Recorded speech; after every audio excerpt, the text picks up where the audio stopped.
Désir qui baisse, routine qui s'installe, communication compliquée. On en parle sans filtre aujourd'hui avec notre invitée, sexologue Corinne Le Gaudin. Donc bienvenue au podcast Movie Media, Corinne. Et c'est la troisième fois qu'on se voit, la quatrième même. On a déjà tourné des épisodes de Sexe sans tabou avec Corinne, la fidélité et aussi le monde du BDSM. Donc nous voici avec le quatrième sujet, vous avez peut-être deviné avec l'intro, c'est pourquoi la routine s'installe dans le couple. Pourquoi elle s'invite en fait? Qu'est-ce qu'elle fait là? Elle embête tout le monde. Au cas où, restez bien aussi jusqu'à la fin de la vidéo, on a une annonce à vous faire. Quel teasing! On brûle de questions pour toi, Corinne, parce que c'est vrai que je pense qu'il y aura pas mal de clics sur cette vidéo. Après, il y a pas mal de couples. Je pense que ça se joue entre deux parties. Pas mal de couples qui veulent arranger cette routine-là.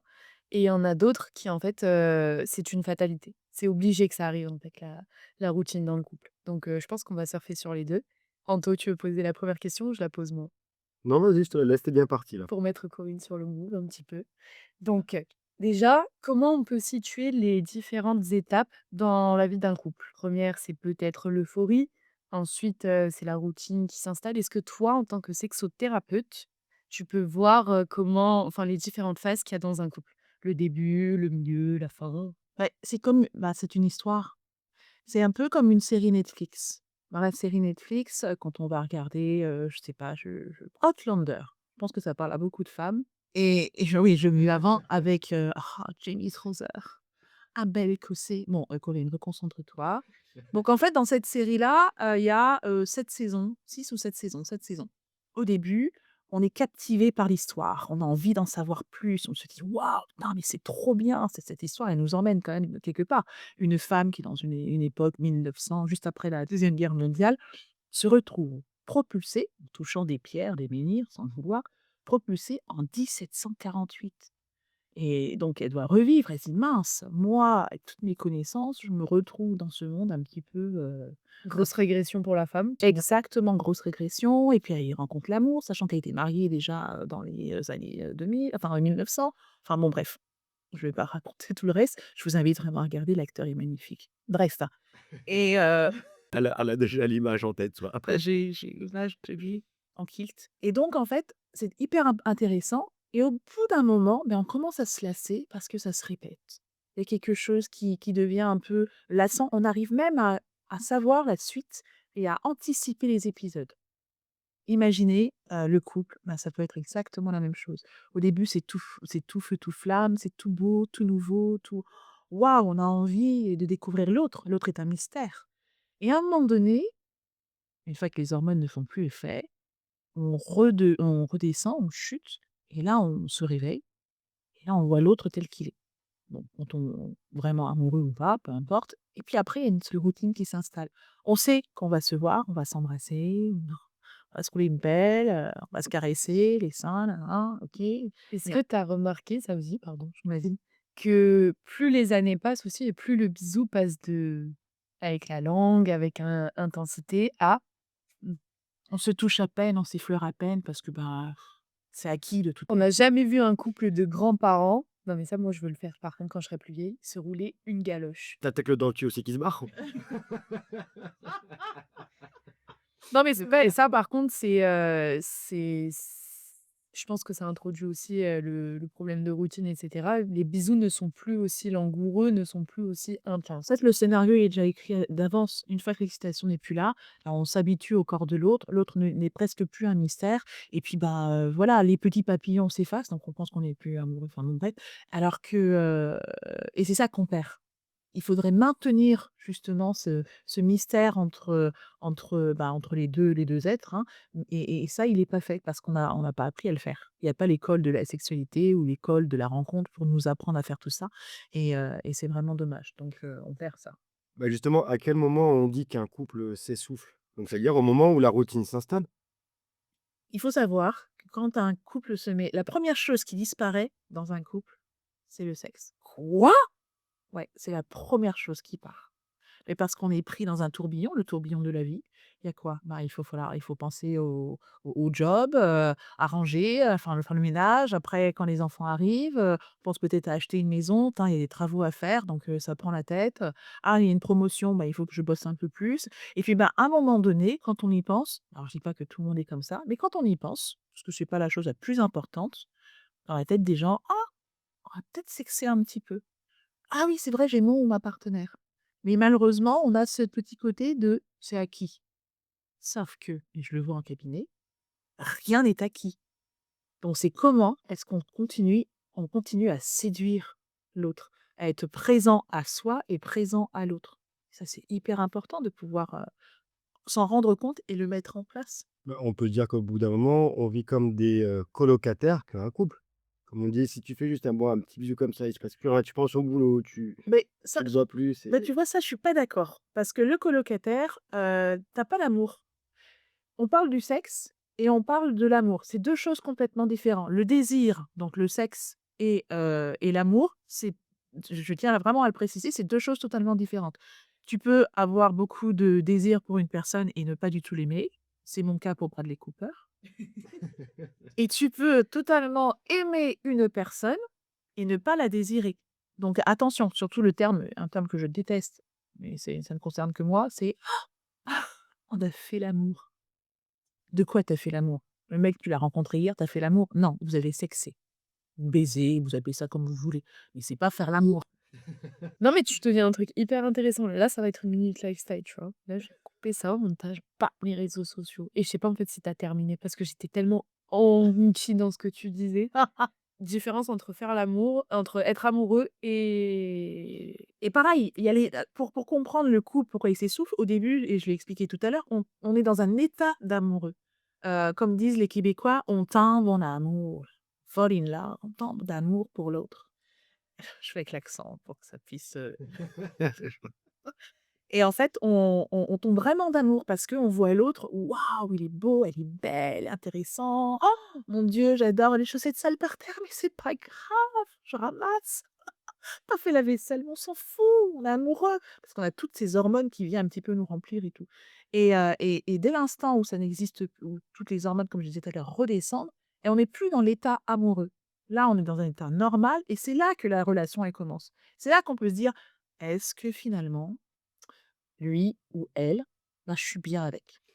Tu sais ce qu'on a fait nous pour retomber amoureux, du coup? Vous avez fait quoi? Bah, on a acheté un sèche-linge. «C'est pas grave chérie, maintenant tu as plus besoin de ramasser, de l'étendre». Voilà, donc faut pas confondre l'état d'amour, l'état amoureux et le véritable vraiment cet amour qui se construit, qui va au-delà, ben, des préjugés, du corps, c'est vraiment, allez, on a construit quelque chose. Mais dans ce couple-là, effectivement, il y a le sexe qui va s'essouffler, qui donc risque de s'essouffler. donc c'est normal que la fréquence des rapports baisse avec le temps? C'est tout à fait normal, mais parce que, comme je disais, la routine, pas le temps. Et puis, il y a quelque chose que je vois en cabinet, c'est, bah, maintenant il me connaît, donc c'est plus une problématique féminine. Bah, maintenant il me connaît et du coup j'ose pas. Meuf, lors du premier date, tu t'es envoyé grave, tu as un peu envoyé du rêve et après tu viens dire: «Ben non, mais là j'ose pas». Après je comprends, hein, parce qu'on rentre peut-être dans une sorte d'intimité, on a peur du jugement de l'autre, donc on n'ose plus, donc on va éteindre un peu la lumière, on va le faire une fois, un peu, Mais surtout, souvent, c'est au même moment. C'est quand on a allumé la télé ou avant d'aller dormir, c'est jamais, c'est toujours au même moment. En fait, on dirait que c'est cyclique et ça devient le pouvoir des habitudes. Ça, on en parle souvent lors de nos podcasts exactement. et en fait, bah, des fois, autant pour un fumeur, bah, il adore son habitude de s'allumer sa clope ou de se la rouler. Mais nous, en fait, enfin, pour le sexe, du coup, je pense que c'est une habitude qu'on apprécie de moins en moins. C'est un contraste qui est En drôle, je en trouve. en fait, je pense qu'il faut peut-être se poser la question, c'est pourquoi j'y vais de moins en moins? Alors, il y a peut-être plein de facteurs, hein, attention. Les gens qui n'aiment pas le sexe, hein, c'est pas leur truc. Ils sont pas intéressés, ils sont pas, c'est pas hyper, satisfaisant pour eux. D'autres, bah, ont eu des traumas. Enfin, faut quand même prendre en considération tout ça. Mais si on part du principe que tout va bien, pourquoi est-ce qu'à un moment donné, on n'a plus envie de le faire? On a moins envie de le faire? Où est passé l'intérêt? Je pense qu'il faut aller chercher l'intérêt. C'est quoi? OK, on va s'envoyer en l'air, mais qu'est-ce que je viens chercher derrière? La connexion avec mon partenaire? Avoir un orgasme? enlever cette migraine qui me la migraine, le stress. Qu'est-ce que je vais chercher? Quel sera mon intérêt derrière tout ça? Bah, je pense que les gens, ils l'oublient, c'est pour ça qu'ils le font toutes les une fois par mois ou Après, ça peut être aussi parce que, ben, j'ai des revendications avec mon ou ma partenaire qui m'a pas entendue. Je ne me sens pas considérée. Alors pourquoi je lui donnerais mon corps? Il y a une sorte de, je ouais, je suis en colère, donc je me venge et j'avais une patiente comme ça et j'ai dit: «Donc tu le punis?» «Ah bah ouais, comme ça il a pas droit». «OK. Est-ce que tu as pas l'impression de te punir aussi?» et là, elle me: «Ah bah oui». «OK». Et ça va être un cercle vicieux aussi du coup, bah, je te punis là, de va plus vouloir aussi après y aller, Voilà. donc après ça va être aussi le chat qui se mord la queue, quoi. Voilà. C'est pourquoi est-ce et si on mettait l'ego de côté un petit peu et puis qu'on communiquait? Surtout la communication et essayer de voir: «Ah tiens, qu'est-ce qui va pas? Qu'est-ce qui fait qu'on fait moins l'amour en ce moment? Déjà, est-ce que c'est important pour toi?» «Ah ouais, important pour moi» et toi? «Moyen, mais on peut peut-être» et c'est trouver un terrain d'entente si vous avez envie de trouver un terrain d'entente. Il faut pas que ça devienne une injonction par contre. Il faut pas que: «Il faut qu'on fasse». Sinon, dans le «il faut», mais le cerveau n'aime pas les injonctions donc il fera pas. Parce que pour toi dans un couple, la place de la sexualité, ça prend combien de pourcentage? Parce on dit toujours, les rumeurs disent le sexe, ça prend beaucoup, de place. Si tu as pas de sexe, le couple ne fonctionne pas.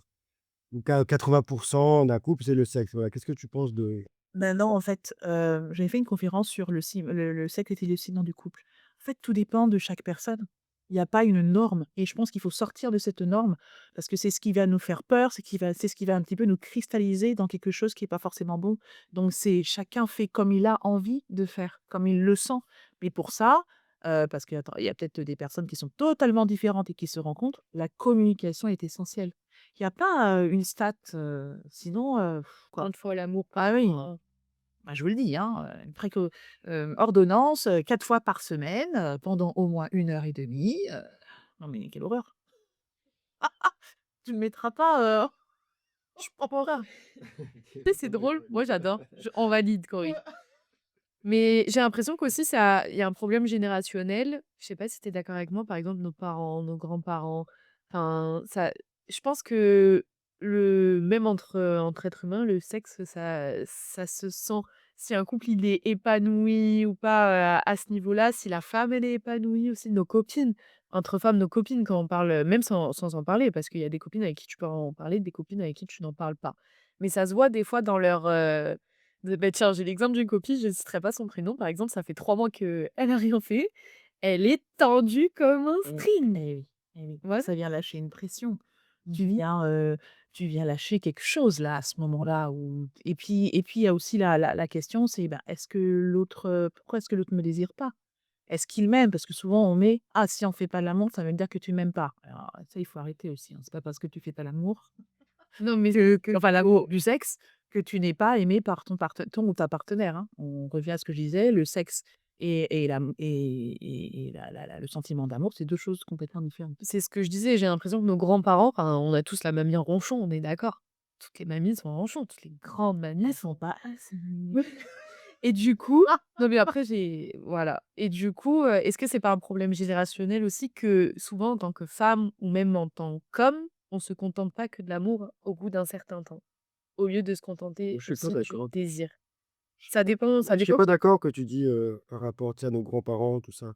Parce que moi, quand je discutais, bon, à l'époque avec ma grand-mère, elle disait qu'avant, tu pouvais, plus facilement déjà parler, tu vois, de sexe. C'est-à-dire à l'époque, tu pouvais même aller au cinéma, tu avais des films, X et tout ça, que maintenant, j'ai l'impression, plus on avance dans le temps, plus tu essaies d'en parler, mais plus ça devient tabou. Alors on essaye quand même de plus en parler, mais j'ai l'impression qu'aujourd'hui, ça devient quand même plus tabou. Tu as plus du mal à en parler, d'être jugé. Tu as peut-être les réseaux sociaux aussi qui font ça. Ben, en fait, c'est c'est paradoxal. Maintenant, on en parle, on en voit partout. Dans tous les films, tout est on voit tout le monde. Il y a pas, je crois, pas un film où ça baisse pas à un moment donné. Enfin, ça sexe pas à un moment donné. Et pareil, enfin, j'ai un blocage. J'allais dire une connerie. On en voit vas-y, au revoir. Non, non, non. Dans tous les films, on voit que c'est hyper open, enfin voilà, il y a aucun problème. Dans les jeunes en parlent de plus en plus, ont une façon de faire et d'aborder la sexualité, totalement différente qu'il y a bien avant et pourtant, quelque part et ben effectivement, on en parle, mais on fait attention quand même à notre réputation, à notre avec les fameux body count, hein, j'en parlerai pas. Il y a des choses où on doit quand même faire attention. Donc il y a un côté un peu pas puritain, un peu tabou et pourtant l'autre côté, on paradoxalement, on veut pouvoir en parler et montrer à tous. Donc je pense qu'il faut vraiment trouver un juste milieu par rapport à ça. Moi, je pense que je sais pourquoi. On en parle aussi, plus facilement sur les réseaux sociaux et cetera. Mais, d'un côté, en fait, c'est comme pour tous les sujets, je pense, on a tellement peur de froisser les autres personnes qu'on essaye de plaire à tout le monde, en fait. Donc c'est pour ça que plus personne s'écoute réellement. On perd de l'authenticité. On perd de l'authenticité, On fait comparaison sur les réseaux sociaux voilà. et cetera. Je tiens à dire que la comparaison est un poison. D'accord? Et du coup, pour revenir, surtout un petit peu au sujet, toi, qu'est-ce que tu pourrais du coup, bah, conseiller déjà dans un premier temps pour pas que le couple s'essouffle, pour pas rentrer dans cette routine? Alors pour éviter la communication, je le redis à chaque fois, la communication reste quand même un des piliers hyper importants. Comment je peux savoir si je ne parle pas à l'autre, si je ne lui demande pas, si je ne m'exprime pas? On a tous un super pouvoir, je crois que je l'avais déjà dit dans un autre podcast, on est tous télépathes et médiums. Ah ouais, ça on réfléchit tous à la place de l'autre, hein. On pense tous à la place de l'autre en disant: «Oui, mais je peux pas lui dire parce que je pense qu'il va penser qu'en fait que moi je vais penser qu'il va penser». On va où là? Tu peux pas penser à la place de l'autre, tu pas télépathe ou médium. Non, je sais ce qui va se passer. Si je lui dis que j'ai envie de lui ou j'ai envie d'elle, il va se passer que en fait là et après on va disputer et puis ensuite rien et on va se séparer. Waouh! Putain les gars, c'est Spielberg en plus, c'est génial. Spielberg, Francis Ford Coppola. J'ai une autre minute lifestyle, bravo. Et donc non, alors donc moi ce que je préconise donc cette communication, de temps en temps, se prendre le rendez-vous. Alors oui, je vois sur les réseaux des gens qui se foutent de la gueule de tous les thérapeutes qui disent: «Mais prenez un rendez-vous avec, votre partenaire». Je l'ai vu, ça, il y en a un qui fait une blague sur le Alors thérapeute. exact! Mais oui, mais en fait, oui. Est-ce que vous prenez un rendez-vous pour l'esthéticienne? Ouais, parce qu'on sait que si on ne prend pas, bah, on n'ira pas, sauf si vous avez laissé pousser les poils et c'est aussi OK, aucun problème. Est-ce que vous prenez rendez-vous chez le dentiste? Oui, on prend rendez-vous chez le dentiste. Vous prenez rendez-vous avec son partenaire, c'est se dire: «OK, là, on a les enfants», je pense aux couples qui ont des gosses, hein. Là, on a des enfants, on n'aura pas l'instant pour nous, pour parler vraiment et s'offrir et s'ouvrir à l'autre. Donc c'est OK, on met les enfants chez les grands-parents, super, on a trouvé un petit moment. On peut peut-être se réserver un petit resto, ouais, parce que vous prenez pour aller au resto, vous prenez des réservations, donc c'est un rendez-vous que vous prenez, c'est exactement la même chose. Et ensuite, donc là, vous allez peut-être pas au resto, mais vous restez à la maison, prenez un papier, un crayon et vous écrivez: «Tiens, qu'est-ce qui fait, bah, qu'on ne sait plus toi et moi?» On revient, sur le mythe un peu de la rencontre. Qu'est-ce qui fait qu'on ne sait plus? Que tu m'as plu, que je te plais et tout. Et puis chacun écrit: «Ah bah, en fait, ce qui me plaît chez toi, quand je t'ai rencontré, c'était ça, ça, ça». Quand je fais ces exercices au cabinet, ils arrivent tendus et au moment où je pose la question, tous les 2 se regardent, ils font et il y a un petit sourire gainé, donc il y a une connexion, elle est toujours là. Ils font: «Non, c'est moi, ouais, vas-y raconte». Il y a toujours une connexion, donc c'est se rappeler de cette connexion. Ensuite, qu'est-ce qui fait qu'on est ensemble, en fait? Se rappeler pourquoi est-ce qu'on est ensemble? Et puis, après, c'est dire, bah, qu'est-ce qui fait qu'est-ce qu'on pourrait améliorer? Derrière cette question, qu'est-ce qu'on peut améliorer? C'est se dire: «OK, qu'est-ce qui fait que ça marche pas sur certains points? Tiens, est-ce qu'on pourrait peut-être aborder le sexe? Ouais, OK. Et là, on va aborder des points peut-être un peu sensibles. Si vous n'êtes pas en capacité de parler, je vous donne un tips. Prenez papier, crayon, comme je vous l'ai dit tout à l'heure, un petit cahier et notez toutes vos inquiétudes, vos questions que vous n'osez pas poser à l'autre. Parce que parler, c'est très intime. Eh ben, écrivez-le, Et j'ai une deuxième notez-le. solution aussi, c'est Allo Suzy. Allez. Eh ouais, tout à fait. Vous appelez le hotline, ouais, à Hotline Allo Suite si vous osez pas parler à l'autre, mais au moins déjà, décompresser et dire un peu ce que vous ressentez, bah, vous appelez ma hotline Allo Suite et je Et je pense serai qu'on peut en parler quand même une minute, voilà, de ce que tu proposes. Moi, je oui. trouve ça super intéressant parce que je le vois pas non plus énormément dans ton concept. Est-ce que tu peux quand même nous en toucher 2 mots? Parce que moi, je le trouve hyper cool en vrai. À en toucher. Touché. En fait, bon, je fais très rapide. Quand j'avais 17 ans, je faisais partie d'une association qui s'appelait SOS Écoute Famille, un peu comme, SOS Amitié, où les gens appelaient et parlaient de leurs problématiques. OK, et j'ai fait ça pendant 5 ans. J'ai adoré, j'ai développé du coup mon écoute active. Donc j'ai cette capacité à pouvoir écouter l'autre, à entendre des petites choses derrière ce qu'ils peuvent dire et il y a quelque temps, je me dis: «Tiens, ce serait bien qu'on n'empêche que je puisse faire une ligne, une hotline, pareil, comme, SOS Amitié, mais vraiment liée à la sexualité». Alors attention sweetie, ce n'est pas un téléphone rose, je tiens à le préciser. Donc c'est appeler dès l'instant où j'ai une problématique et paf! Alors, pour l'instant, je travaille sur des jours parce que je suis toute seule à le faire. Le but du jeu, c'est de pouvoir enrôler d'autres sexothérapeutes qui puissent aussi avoir la ligne et répondre à tous les sweeties qui se posent des questions.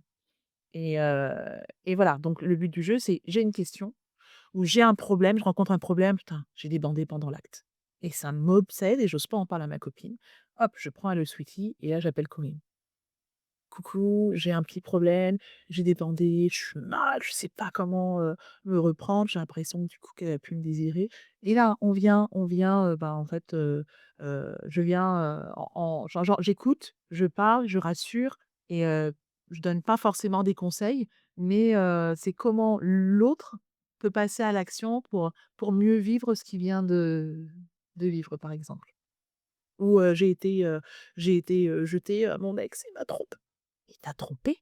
OK, d'accord. Qu'est-ce que ça fait chez toi? Ça te renvoie à quoi? Comment tu l'as su? Comment tu le vis? Quelles sont tes émotions? OK, c'est quoi la suite après? Tu vois, c'est vraiment, discuter avec, avoir ce moment de complicité, je sais pas comment dire, ce moment, Vraiment le pouvoir de se confier. ouais, voilà, De ce confier moment sa sûr. problématique. Parce Voilà, que des fois, il y a peut-être un partenaire, bon, bah, j'ai ça, j'ose pas te le dire, bon, bah, je sais pas comment justement l'aborder, la voilà, communication.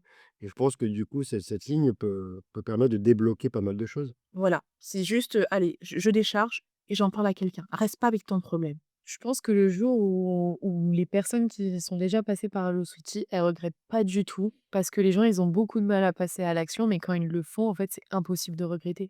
Donc pourquoi ils le font pas? C'est toujours plus dur le premier pas, en fait, d'oser en parler, que ça soit à son partenaire ou en appelant Hello Sweetie. Mais je pense que ça nous permet à nous d'avancer et encore une fois, c'est nous la priorité pour que je pense pour être même désirée, déjà, que ça soit alors je prends la place des filles, pour parler en tant que fille, mais je sais que moi, quand je me fais belle, quand je m'habille bien, bah, là, directement, je me sens bien aussi dans mon couple, parce que je me sens bien avec moi-même. Donc encore une fois, la priorité, c'est nous-mêmes, donc en appelant Hello Sweetie sans pour autant cracher sur notre partenaire ou quoi, Non, non. c'est nous, comment mieux être connectés à nous-mêmes aussi. Et je pense aussi que tu relèves aussi un problème, c'est que quand ça fait des années qu'on est ensemble, on prend vraiment plus le temps pour soi pour plaire à l'autre. Oui, ça quitte. C'est ça, c'est, Il va pas me quitter. Enfin, on a des enfants, on a acheté la maison, on a des traites. On peut pas quitter l'autre. Donc ça fait partie des premières choses, qui installent la routine un petit peu. C'est, bah, du coup, on dort avec ce bonnet en satin pour protéger nos cheveux. Moi, je le fais, mon copain, il déteste. pyjama pilou pilou. Même en pyjama, pilou pilou. Il avait arrêté de s'épiler aussi. On arrête de s'épiler. On n'aurait jamais fait ça le premier date et c'est vrai que moi, j'essaye de faire ça aussi avec mon copain. C'est je lui dis: «Viens, on essaye de se traiter l'un et l'autre comme si ça faisait 6 mois qu'on était ensemble. Ouais. On arrête de laisser les cheveux dans le lavabo». Je parle que de moi parce que sinon, s'il dit des choses sur eux, ma tête, elle va être coupée.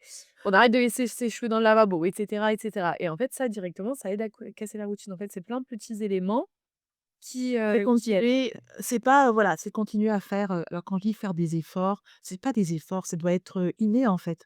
Hem, j'ai vu un mec là sur, les réseaux sociaux, j'ai oublié comment il s'appelait, c'est un couple, ils sont formidables et il explique donc aux autres garçons, il fait: «Voilà, les choses que tu sais, ça doit pas être des efforts. Tu le fais parce que ça doit être fait. Tu veux faire plaisir à ta copine, tu pas de sous, ben c'est pas grave. Tu lui, écris juste un "je t'aime", sur un post-it et ça lui fera plaisir et il a hyper raison. C'est comment je mets ces petites habitudes, ces petites choses pour pouvoir, bah, continuer à plaire et ressentir le désir que j'ai pour l'autre, lui montrer que j'ai envie, d'elle ou de lui, quoi. C'est, ces petites choses. Rien n'est acquis, en fait. Rien n'est acquis. Ça peut s'arrêter, tu sais de quoi je parle, du jour au lendemain. Du jour au lendemain, tout peut s'arrêter et là, on va dire: «Mais qu'est-ce que j'ai fait?» Ben, qu'est-ce que tu as pas fait plutôt? Ben voilà, est-ce que tu peux lister en 3 points pour résumer un petit peu ce qui installe la routine dans le couple, du coup, de ce qu'on dit? Je t'aide si tu veux. L'offre de communication. Tu me dis si tu es d'accord avec moi, mais je pense que justement, ça va te remettre sur le la route. Manque de communication, on m'a dit, aussi se laisser aller, donc prendre pour acquis. Prendre tout pour acquis, voilà. Manque de Et prendre du temps communication, pour, et ne plus prendre ouais, ne pas prendre de temps, effectivement. Et là donc la communication, on prend le temps de prendre soin de soi et rien n'est acquis. ça oui, de soi aussi, ouais. Ouais, parce De que si l'autre, tu prends pas soin déjà de toi-même, tu peux pas forcément plaire à pour l'autre. plaire et puis tu peux pas prendre soin de l'autre ou parfois tu t'oublies, tu prends soin de l'autre, tu prends soin de l'autre et tu oublies de prendre soin de toi. C'est important de pouvoir, prendre soin de tout. Donc on va lister les problèmes de pourquoi la routine, les causes de pourquoi la routine s'installe dans le couple et ensuite on va proposer les solutions pour conclure ce podcast. Donc Corinne, est-ce que tu peux nous lister les causes de la routine dans le couple et de pourquoi il y a plus, cette passion? Alors, la première routine, notre cerveau se met en pilotage automatique. Une fois qu'il y a plus rien à découvrir de l'autre, enfin, on pense ne plus avoir à découvrir quoi que ce soit sur l'autre, on se met en mode, allez, automatique. C'est pas cool. Ça Le peut être stress, c'est le premier.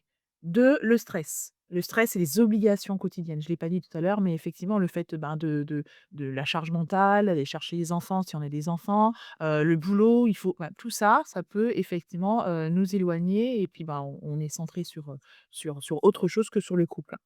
Bien entendu, la communication. Zéro communication, les gars, vous attendez pas enfin, je dis les gars, hein, il y a les meufs dedans, hein. Je veux pas de problème, hein, les gamos, il y a pas de il faut que la communication, elle soit toujours présente et quand on me dit: «Oui, mais moi je suis pas bon communicant», bah, fais un effort, en fait. Apprends. Il y a des outils. La communication non violente, la CNV, il y a des outils pour ça. Il y en a plein sur internet, donc c'est pas une excuse. OK? Bon bref et aussi la perte, d'admiration de l'autre. L'autre, bah, il est à côté, c'est acquis. Oui, il est beau, elle est belle, mais en fait, continuez à vous admirer l'un l'autre, quoi. Qu'est-ce qui rappelez-vous, comme je vous ai dit tout à l'heure, qu'est-ce qui fait que vous êtes ensemble? Pourquoi est-ce que vous avez craqué sur l'autre? Son sourire, moi, c'est les canines. Ses canines, Oui, il a bécane moi de les couples, je me souviens même pas de son ouais, il a des petites, il a un léger strabisme convergent, j'avoue que ça m'esquite aussi. Eh, ah beau? Alors? Oui, mais très léger. J'ai dit très léger. et est-ce qu'on peut maintenant parler des solutions que les gens pourraient trouver dans cet épisode de podcast pour, justement casser ces 4 éléments? Alors la solution, on a le quand la routine s'installe, rien ne vous empêche, comme je disais tout à l'heure, de mettre un petit post-it. Moi, c'est ce que je faisais. Je mettais au rouge à lèvres, c'est très charmant, très sexy. «Je t'aime, bonne journée», sur un petit coin. L'autre se lève après, il voit ça, et «Oh putain, Je vais me c'est laver, vrai». nettoyer, Ah direct: «Connasse, j'ai plus de la place». Non, l'autre va être content de voir ça et c'est une attention simple. Moi, je sais quand je vais avoir, mes règles, ben, j'ai ma viande, en fait, ma viande rouge. Elle est là, elle est prête. Elle dit: «Ben, je sens que tu es un peu tendu, il me semble que ça devrait pas tarder. Je t'ai pris une petite entrecôte». Oh putain, ah merci et donc rien que ça, c'est des petites choses qui vont, enlever cette petite routine, Donc c'est je je fais sais attention que à l'autre, quoi. voilà, l'un ou l'autre doit passer la première par une petite action et ça va peut-être, Ça vient toujours enchaîner. oui, ça vient toujours, lié à l'autre. Donc ça, c'est vraiment sympa. Le stress et les obligations, comment est-ce qu'on peut enlever tout ça? C'est présent, on peut rien y faire, mais on peut communiquer avec l'autre et dire: «Ben, voilà, je me sens stressée». Après ce qui se passe au boulot, alors j'ai envie de dire reste au boulot, mais de temps en temps ça rentre aussi à la maison, bah, c'est se dire: «Écoute chérie, là je suis hyper stressée, je prends un temps pour moi. Ça te va? Je vais me prendre, une demi-heure dans la chambre, histoire de décompresser et d'être vraiment totalement, à la maison et à toi pour pouvoir, commencer notre vie, notre quotidien ensemble. D'accord? Dans la routine, j'ai oublié de vous dire, la chambre est un mouroir. Si vous n'avez pas d'enfants, faites l'amour ailleurs. Si vous avez des enfants, ne faites pas dans la chambre des enfants. Oh bah si, quand ils sont pas là. Attends, c'est horrible. Mais si, on vient créer l'excitation de quelque on pourrait être surpris. Ah merde, j'ai écrasé un Teletubbies. Et comme je disais tout à l'heure, la communication, elle est extrêmement importante. Si ça vient englober tout ça. Ah oui, une autre petite chose, si vous avez des envies, mais vous osez pas en parler à l'autre parce que on a peur, Prenez encore une fois un petit cahier chacun, un petit cahier sympathique, dédié vraiment à vos envies, vos fantasmes, à révéler quelque chose à l'autre. Vous écrivez, un petit scénario ou des petites choses que vous avez envie de voir, pas un truc, fou, hein, on n'est pas du Spielberg encore une fois, et vous laissez sur la table de chevet chacun. Ça veut dire que je t'autorise à regarder mon petit cahier et l'autre, pendant que tu es occupé, il va regarder le cahier, il va ouvrir, il va feuilleter, il va dire: «Ah! Ah! Elle veut ça. Oh, il veut ça. OK, d'accord. Ah, il aimerait ça». Ça veut pas dire qu'il faut s'exécuter, mais c'est comprendre les fantasmes de l'autre et Tu essaies de marquer rien, tu es dans la merde. Mais non, ça existe parfois, mais je pense que les solutions pour ces personnes qui n'ont pas de fantasme, qui ne veulent pas communiquer sur ça, c'est déjà être bien avec soi-même. oui. Ça fait partie des solutions, déjà être super bien avec soi-même, de communiquer avec soi-même et ensuite, Et puis, je pense que la question, non, on n'en parle pas parce qu'on dit le sexe, pourquoi il s'essouffle à un moment. Je pense que la question numéro 1, c'est: «Est-ce que j'ai de l'intérêt pour le sexe?» Si j'ai aucun intérêt pour la sexualité, on parle des gens qui sont, asexuels, ceux qui sont aromantiques, ceux qui sont enfin, toutes, il faut vraiment englober le spectre. Peut-être que le sexe n'est pas intéressant et c'est OK. Bon, effectivement, si on est avec un autre partenaire qui est hyper, sexué, ça peut créer une problématique. viens, on termine sur ça, j'ai trop envie de te checker, c'est Gisèle qui est vraiment faite pour ça, c'est un truc de fou. On va conclure sur ça. Merci Corinne encore une fois d'être venue de nouveau, mais avec les podcasts Movie Media. On a une petite bonne nouvelle pour vous. Non, mais en fait, c'est une grande bonne nouvelle. Moi, j'adore. Moi, je suis trop contente. Je pourrais l'écouter des heures, Corinne, mais c'est le cas d'Anthony et c'est à l'initiative d'Anthony aussi. On vous propose chaque mois de faire un épisode de podcast avec Corinne. On va essayer de s'en tenir parce que, enfin voilà, on connaît la réalité de l'entrepreneuriat et elle est hyper prise, Corinne. C'est la future Florence Foresti, pas black. Donc, boys. Ouais, je pourrais, oui, ça pourrait être. Donc, n'hésitez pas à marquer en commentaire si vous voulez entendre parler de certains sujets. N'oubliez pas de vous abonner aussi, ça nous donne énormément de force. Aussi, allez vous abonner à Corinne Le Gaudin parce qu'elle prend souvent la parole sur les réseaux sociaux pour vous conscientiser sur votre sexualité ou pas, vous avec vous-même. Donc, exact. Corinne, tiré du bas, Le Logodin et on s'arrête à Logodin. Allez pas sur _rescue, c'est mon compte, de safe, pour, enfin de secours parce que je me suis fait shadowban plusieurs fois par des rageux. par Insta, ouais, par des rage. Donc voilà, merci beaucoup pour nous avoir écoutés. Encore une fois, n'hésitez pas à interagir et à nous suivre sur les réseaux sociaux. Activez la cloche, likez, commentez. C'est bon, Oh, bravo. Franchement, je Allez, suis fier de toi. parfait. Merci à vous et à la prochaine. Bientôt, ciao, ciao. Bye sweetie.